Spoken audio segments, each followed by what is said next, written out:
Right, some clarity to kick things off. When I say die, I mostly mean tone back a little. You can take any move in the wrestling book, and if you do it too much, it loses its allure. It's just the nature of life. So let us go through some of the worst culprits as I am Simon for What Culture. Please do hit that subscribe button. And yes, this is 9 pro wrestling moves that need to die. Number 9, outside dives to multiple opponents. We've all seen and loved this one, unless your name is Jim Ross. You have a group of humans outside the ring when someone climbs to the top and just hurls themselves into the pile. I'm glad this started happening because it stops people getting hurt as your landing is a bit softer. But sure, it really does happen a lot. It's also kind of gone full circle now too, because wrestling fans are super aware when it comes to the inner workings, and therefore the danger of such a spot is lessened. And don't get me wrong either, doing this is still terrifying, and if you've never climbed to the top rope of a ring, you've no idea how high it actually is. But given this started with dudes triple moonsaulting to the outside into just one person, well, there has been a switch. And it can definitely still work.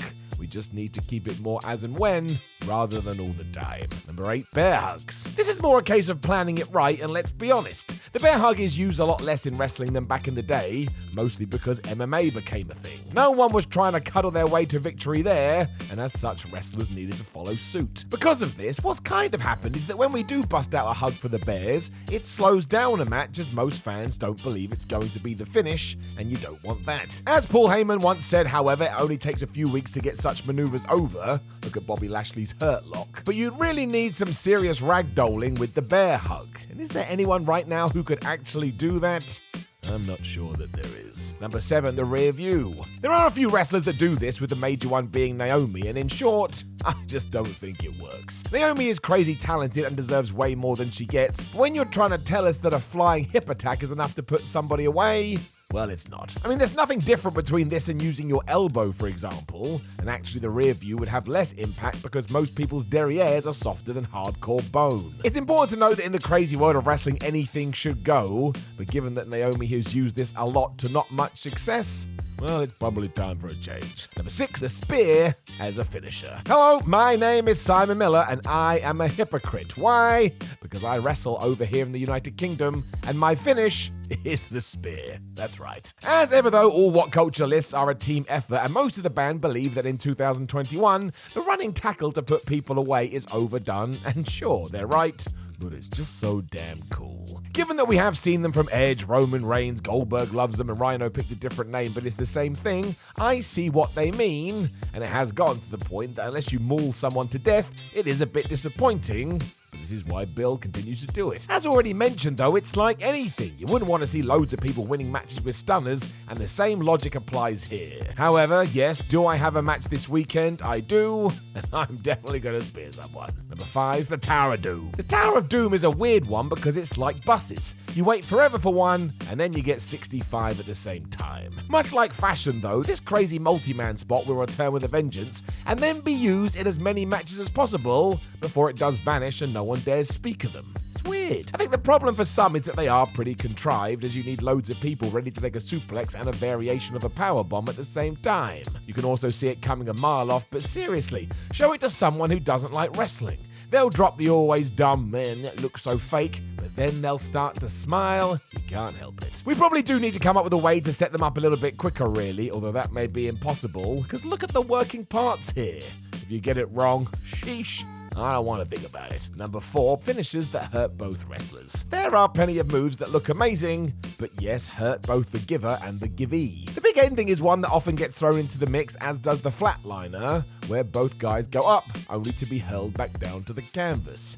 Even Baron Corbin's End of Days has been mentioned as he crashes onto his back, and of course the whole point of all of these is that they get a reaction. They do fall apart entirely, however, when logic is brought into the mix. I mean, how is there any kind of advantage doing a Spanish fly? The reason, as ever, is wrestling, which is a great answer to be fair, but I do get it though. Sometimes it will ruin any suspension of disbelief. Number 3, power leg drops. No word of a lie, I was at an indie show the other day and a British wrestler called Bullet dropped a leg drop that was so devastating, I would have bought it as a finish. This shows there is a way to recharge a well-placed leg, but when it comes to WWE, there is one huge issue, and his name is Hulk Hogan. That dude won so many matches with this, it triggers instant thoughts of Hulkamania, which is why the likes of Kofi Kingston have upgraded it to the boom drop, which looks excellent. Escalation is a real thing, however, so now when someone just does a basic version, a lot of the time the crowd just shrugs. We have seen too much. It's likely another case where it needs to be taken away for a while so it could come back and seem fresh, much like the double axe handle. This was persona non grata for ages, and then Chris Jericho busted it out on AEW recently,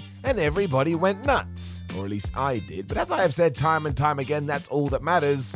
I watch wrestling for my own entertainment. Number 2, the giant swing. A move that irks some because they think it's too wacky. The giant swing has no real damage potential other than making you dizzy. Thing is, it would also make Cesaro dizzy, so really this is just about the Swiss Superman proving he's well strong, which he is. It is where wrestling finds its magic again though, because go and listen to the fans when it clicks. They lose their damn minds like he's just done a Hurricane Rana, plus it's quite a nice throwback to the grappling days gone by. They used to love this in the past and probably sold it like it was one man trying to stretch out another man's limbs. I don't know. The receiver of the move does just land on their back though with barely a thud, but it's all about that crowd reaction at the end of the day, and they have decided this is the greatest thing ever. Number 1, the bump and feed. When I say bump and feed, I am talking about the part of the match where the babyface fires up and decks the bad guy with a series of moves. In a state of panic, the villain keeps getting back to their feet only to be hurled back down to the canvas, and we start to believe the hero is going to win. In no way am I saying that should go away forever though.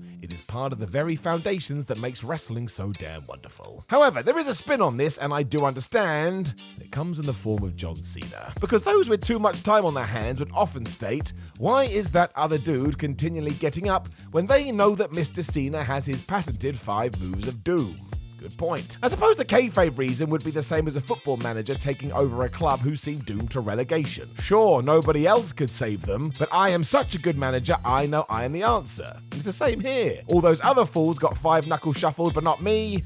You're wrong. You could probably put together a good case that WWE especially overdoes this technique, and that's why some wanted to go away. That does come down to their playbook, though. Vince McMahon is definitely a fan of a very particular style.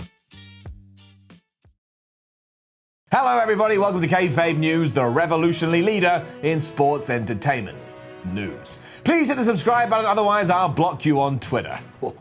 Tonight's top story. While enjoying an episode of WWE Monday Night Raw on the television in a local bar, wrestling fan Terry Darby was shocked and distraught when a fellow bar-goer revealed that professional wrestling is a fake sport. My whole life, I believed wrestling was a legitimate sporting competition, said Darby, 44, but now I'm not so sure since a random guy at the bar made a snide comment on his way to the bathroom. The clever stranger, who was at the Game Day Sports Pub to watch football on a different television, described professional wrestling as, and I quote, a soap opera for men.